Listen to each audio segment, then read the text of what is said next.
Buying Tampa Bay Podcast. I'm your host, Peter Murphy, and this week I'm going to be taking you out in the field to connect you with our co-host, Chase Clark, where he's managing the rehab of a home in a suburb of Tampa.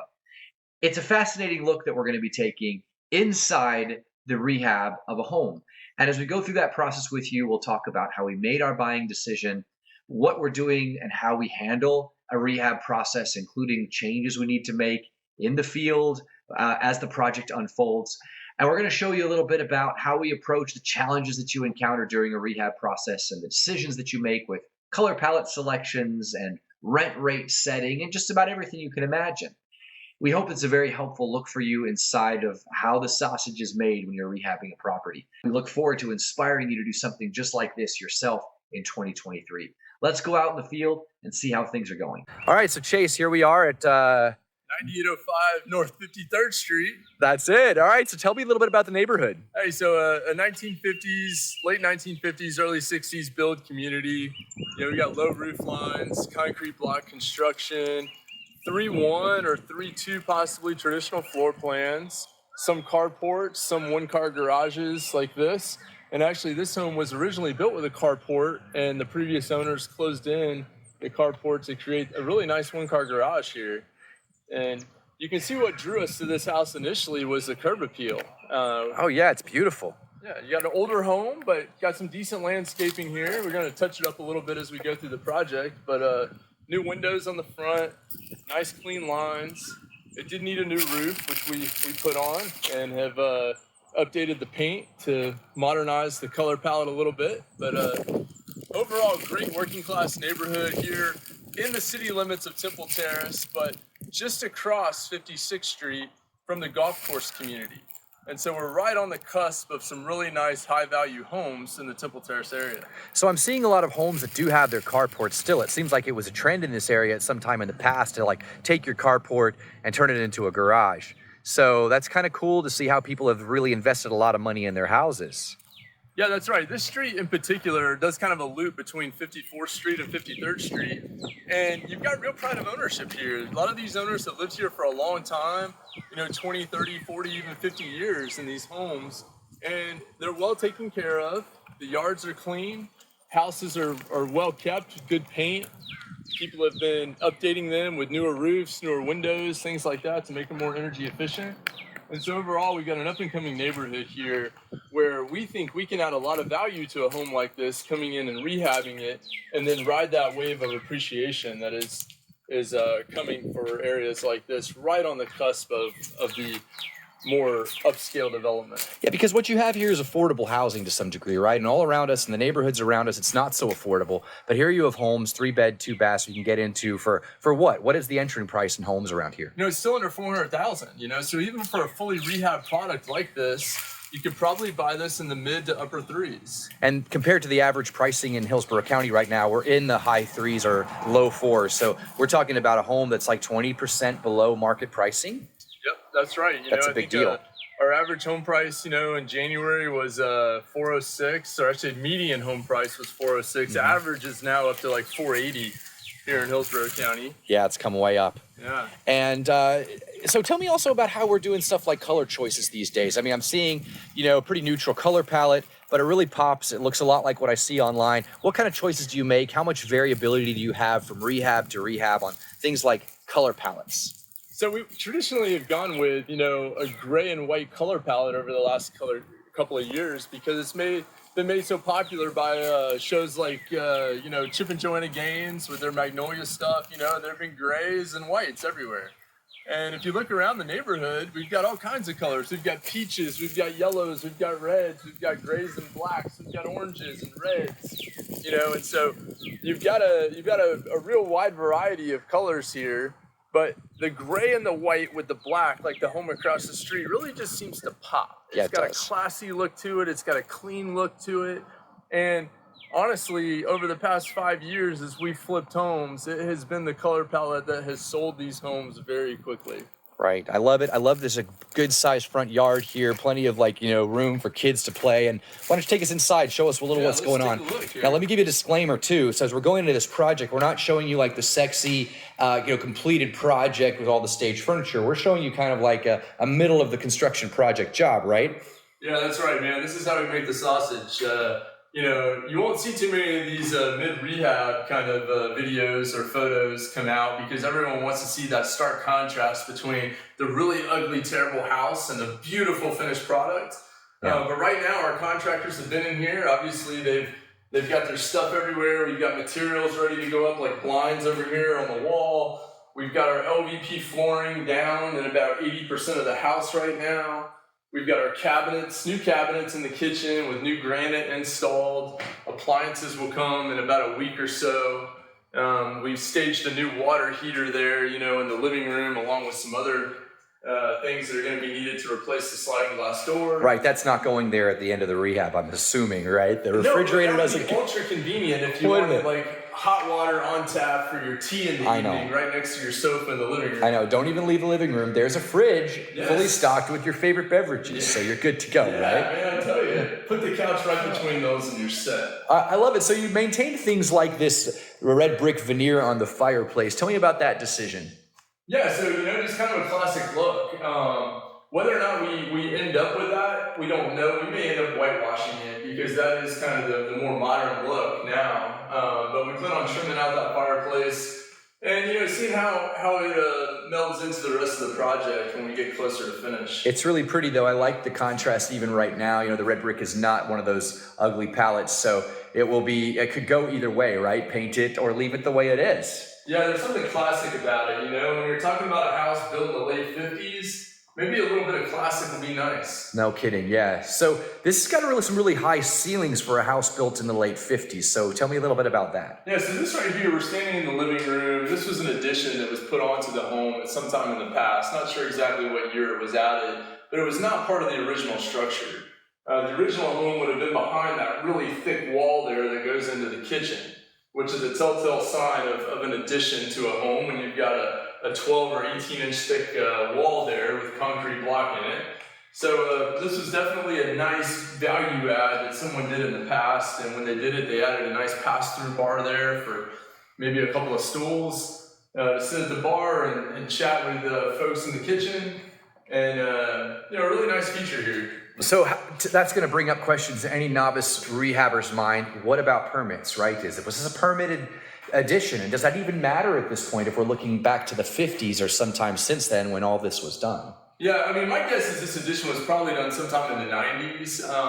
I don't typically dig too deep into whether or not these additions have been permitted or not. If I see that the square footage has already been added to the property appraiser's website, I know it probably wasn't anything done recently. And we know enough now about these rehabs that we can assess the quality of construction and determine whether or not we're going to have any issues with stuff, even if it was unpermitted. So I look out through the windows, I see some windows that are nice and newer, I see some that are a lot older. How do you make the choice in a house like this to say, we're going to keep some of the windows, but not all. We're going to keep some of the veneers in the walls, but not all. We're going to retexture some surfaces, but not all. What kind of decisions are you making like that?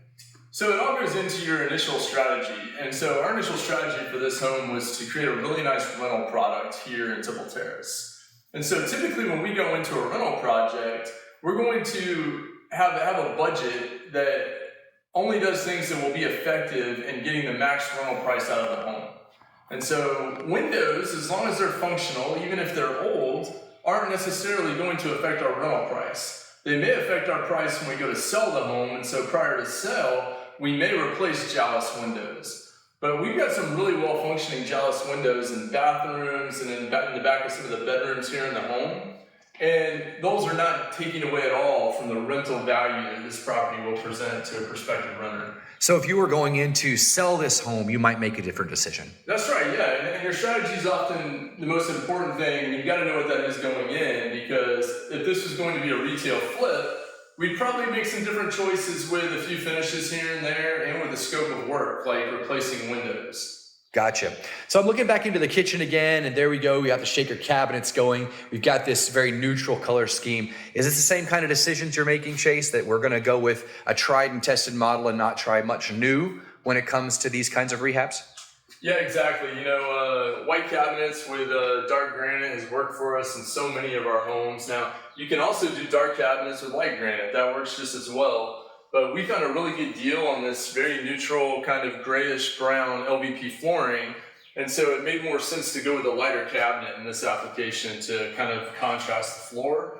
And all of it kind of works together really well now. I like it. So how are you getting good deals on stuff like flooring? I mean, what does that look like? Are you negotiating with your Home Depot rep? Are you finding supplies at some place? It's a combination of things. I mean, usually Home Depot and Lowe's are our first stop when we're going to check and see what kind of a deal we can get on materials for these kind of projects. We've got a pro account with Home Depot, and we've got a rep that can sometimes provide us discounts on product that has been on the shelf for a little while or stuff that they're looking to close out. And we look to take advantage of those deals whenever we can. Excellent. So take us back into the bedrooms. Show us what you're doing and what you're not doing in them. And tell me a little bit about the bed and bath count. What do you got here? All right, so this is a traditional layout. And so if you think about that being the former exterior wall on the end of the home, this is what a traditional 1958 3-2 home would have looked like. You've got a dining living combo room here when you walk in the front door, and then you've got the long galley hallway with beds and baths on either side. And so as we come down the hall here, the first thing we run into is the bathroom. This is the main bath for the house. And it's a decent sized bath with a single vanity, a toilet, and a tub shower combo. Shub towers are my favorite. Shub towers. It's like the heat seater. Yeah, I mean, how do you really say that? We'll never know, right? Shub tower. If we had a really high ceiling, we would definitely call it a shub tower. That's right. This is a tub shower. Hey, I've got to ask that question, right? So I walk in here, 1950s homes, right? They have things that we don't have in current build homes, like lower ceilings, right? And of course, the addition had a little bit more height. That's great. Why should we not be afraid of walking into a home and it has you're a 6'4", you can literally touch the ceiling with your hands. Yeah, a lot of folks, don't like that. They want higher ceilings. So why should we not be afraid of the fact that we're walking into a home that has some of those older standards? Well, I think a combination of things. Number one, location, right? I mean, you just haven't seen a lot of these homes be torn down and rebuilt with more modern construction practices in this area. So 8-foot ceilings are common. No matter where you go, you see an 8-foot ceiling. That used to be the standard.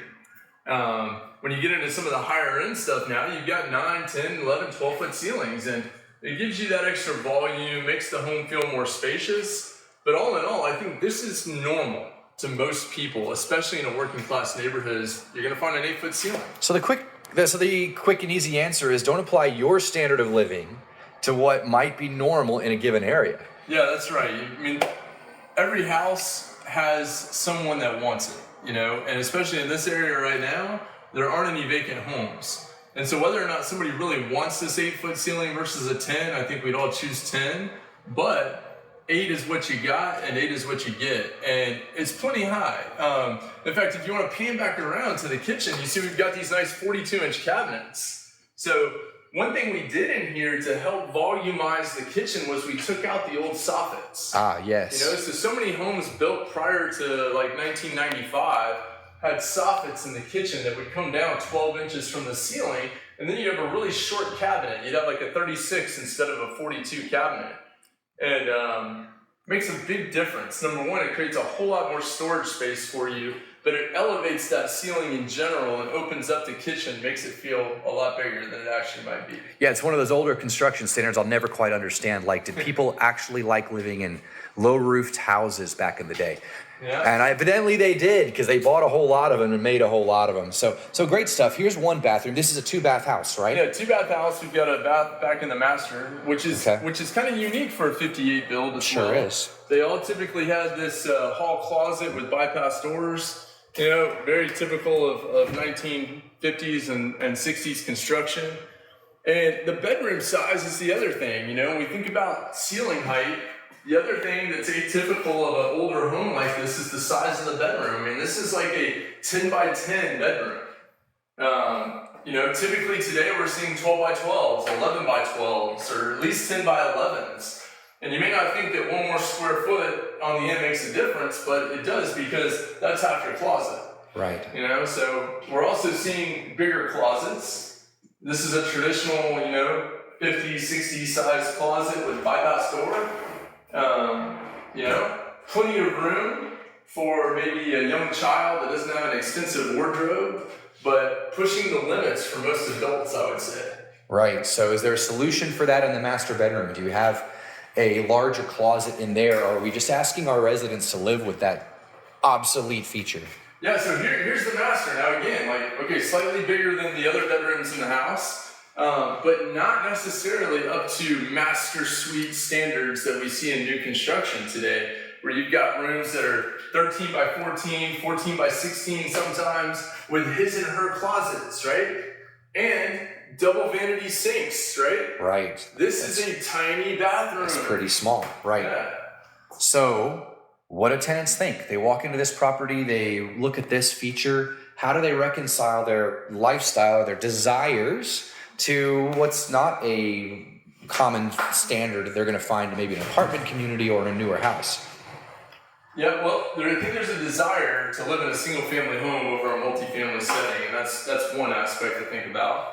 But typically today, in this market, there's such limited supply of housing for renters. And so when they find something that's in good shape and in a good neighborhood, they're willing to adjust and reconcile some of these things, like a tiny master bath. And if they're looking at older homes like this, they're thankful that they even have a master bath.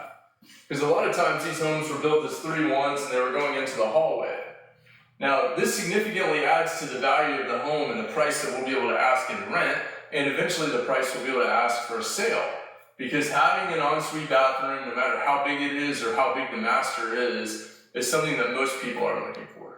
Tell me about your decision right here to lay the vinyl flooring right over whatever flooring was there, right? So, you look at this and some guys might feel like, okay, there's major demo in every room and here's a bunch of peel and stick we've got to demo off, and that might be a nightmare depending on the adhesive that was used. But that vinyl can go right over that. Is that correct? That's right, man. I tell you what, LVP flooring is one of the best things to come around in the last few years. This flooring, not only is it thin, so it doesn't create a large profile over any other flooring that you have down on the floor already, but it's extremely durable and extremely flexible. So it can be put down over top of almost any surface other than carpet. You wouldn't want to do it on carpet. Right. Rip your carpet out and throw it right down on top of the concrete, or throw it down on top of peel and stick, or lay it on top of ceramic tile like we're going to do there in the bathroom right now.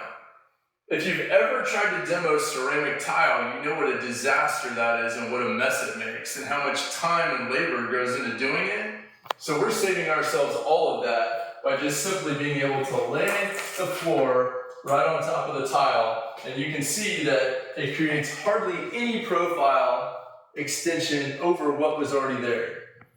Yeah, that looks like could be a fairly smooth transition. Now, honestly, you might still feel that underfoot, right? I mean, does that give you major concern that you might feel a slight transition from one level to the next underfoot as you walk through? You do. You may feel a slight transition. Now, this is a floating floor with a rubberized bottom on it. So this will absorb some of the movement, but the floor does move. It's floating. And so no matter where you walk in the house, no matter what subsurface you put it over, you are going to feel subtle slight movements to it because it's a floating floor. Ideally, what we do when we have disproportionate surfaces or uneven surfaces that we're going to lay the flooring over, especially going into one room from another, we'll use a molding. And so that molding will kind of accommodate that transition, whether it be 1/8 of an inch or 1/4 inch or whatever that might be, if you're going from a room that used to have carpet or peel and stick to a room that's got ceramic tile. So that's a great thought. I mean, hey, and frankly, you have a lot of given carpet too, right? Yeah, that's right. And a lot of dirt. And a whole lot of dirt. Hey, I'm looking at these old jealousy windows right here, these crank windows. Oh, yeah. My first instinct is it's probably not going to qualify for for FHA financing if we go to actually sell this in a sales strategy. Is that true? And what might you have to consider if that's the strategy we end up taking on this That's house? right. And actually, this one doesn't open, so this is going to be something we need to address. But yeah, this is definitely a problem typically for FHA financing. Now, thankfully, for investors and home flippers like us, FHA has become a whole lot less prevalent in this market, because if you've got good credit, you're able to get a conventional loan by only putting 5% down versus the 3.5%. And that's a good thing for the buyer as well, because the private mortgage insurance on the conventional loan is so much cheaper per month than the mortgage insurance associated with FHA. So we encourage buyers to go that route when they can, and we seek out buyers that are going to have conventional financing typically when we're doing a project like this. So while you were telling me that, I was like literally cranking on this other window, and this one might work a little better, but can you find guys out there to fix these kinds of windows? Or if you have this kind of window, is it better, when it's not working like that, just replace it out? What's your sense? Yeah, so there are people that can fix these windows, and so often when we come into a situation like this and we've got a window that feels like it should work but it's not opening, it's because someone's put a screw in it at some point. Either for safety reasons or because bugs were coming in. You can see with a jailess window, you can easily get some separation in the window, which allows moisture and sometimes pests to come in the home. And so homeowners over the years may put a screw in to keep the window as tight as possible to prevent that from happening. Right, because this is Florida, right? And if you've got air conditioning, central air conditioning, you're not really opening your windows. That's right, yeah. And in spite of the fact that people want screens on their windows, and that is a Section 8 and an FHA standard, people just aren't even using that very much, because practically, you have 1 or 2 days a year where you have the ability to open your window and not be affected by humidity. Yeah, that's right. It's this time of year, right? It's like January, February, maybe early March, and then you've got the windows closed and the AC running again. Right. It seems like a lot of effort for a 2-day treat of open windows. Yeah, that's for sure. Okay, so I'm walking through bedroom 3, and I see a very similar process being undertaken. I see us prepared to bring the LVP into the room. I see the same kind of closet. You've obviously replaced all the doors to get the 6-panel styling. I see that you haven't replaced or upgraded most of the trim or molding. It's still kind of a basic trim there, and it looks fine. It looks tight and well painted. Yeah, it's 3.5-inch clamshell, and that was common back in the 50s, even up through the 80s. You see 3.5-inch clamshell baseboard or base molding in the home. And another thing that the LVP allows us to do, because it has such a low profile, we often don't have to pull the baseboards, which is very expensive. Pulling baseboards and reinstalling new can add thousands of dollars to your rehab, but instead we're able to just add a small piece of base shoe around the edge of the molding to keep the edge of the floor secure and to give us that nice finished look around the edges. Well, it's going to look great. Well, talk a little bit then about the economics of the deal. What did you end up paying for it? How did the deal come alive for you to begin with? And what are you thinking about the 2 strategies that you could consider here? Yeah, so, I always tell people getting into real estate that one of the most important things is to develop a team. Network with other people in the industry, because you never know how you'll be able to help each other. And this is a classic example of a contact I've had for about 25 years now, from baseball, back when I played baseball in college, who's now a real estate agent who knew this homeowner and was able to send us a deal because he knows we're actively buying houses in this market. And so we were able to secure this as a cash purchase before it ever went on the public markets, and therefore get it for a significant discount below what it would have sold for potentially on MLS. So you bought it at the cash level, and now, or that lower price level, and now you have a couple of strategies, right? Yeah, that's right. So, we got into this house for $240,000 cash. At the time, the comp suggested there was probably worth something around $315,000 in its current condition.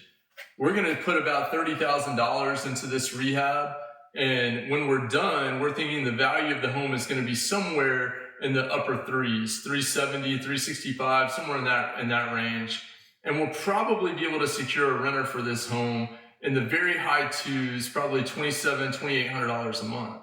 And so those are the economics on this project for us. We're probably going to end up holding this as a rental in our portfolio, because we're so bullish on this area and for the prospects of home price appreciation over the next few years here. So the decision to rent versus to flip, how do you really make that for yourself? What are all the factors that you'll consider there? So amount of cash available is one of the keys. So you want to stay liquid. You want to have liquidity as an investor so that you can always be prepared for the next deal as it comes. And so you don't want to tie up all your cash in a project, especially one that you're going to hold for a long period of time. So that's probably the main consideration. And then beyond that, if you do buy it for cash, can you refi it, right? The BRRRR strategy is a very common and very effective strategy for a lot of investors in homes like this that are going to be held for rental for years to come. And that's a strategy we take advantage of as well. We look for affordable and appropriate bank financing and keep an appropriate level of leverage on our portfolio as a whole.